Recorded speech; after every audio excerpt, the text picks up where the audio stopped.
یکی هست تو قلبم که هر شب واسه اون می نویسم اون خوابه، نمیخوام بدونه واسه اونه که قلب من این همه بیتابه. یه کاغذ یه خودکار دوباره شده همدم این دل دیوونه، یه نامه که خیسه پر از عشق با کسی بازم اونو نمیخونه. یه روز همینجا توی اتاقم یه دفعه گفت داره میره، چیزی نگفتم آخه نخواستم دلشو قصه بگیره.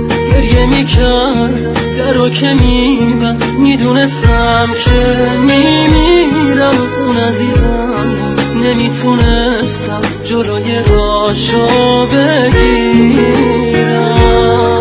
میترسم یه روزی برسه که اونا نبینم، بمیرم تنها.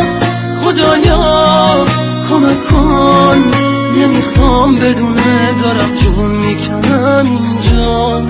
سکوت اتاقا داره میشکنه تیک تاک ساعت رو دیوار.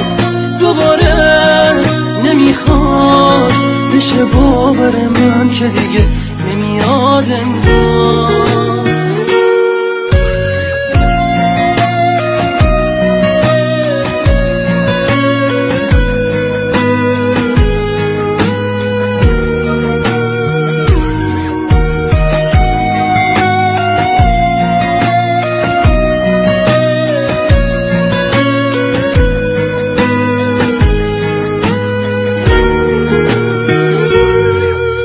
همینجا توی اتاقم یه دفعه گفت داره میره، چیزی نگفتم آخه نخواستم دلشو قصه بگیره. گریه میکردم درو که میبست، میدونستم که میمیرم. اون عزیزم نمیتونستم جلوی راشو بگیرم.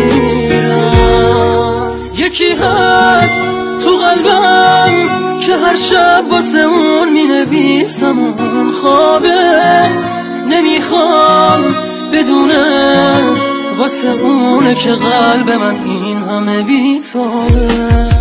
یه کاغذ یه خودکار دوباره شده همدم این دل دیوونه، یه نامه که خیسه پر از عشق با کسی بازم اونو نمیخونه.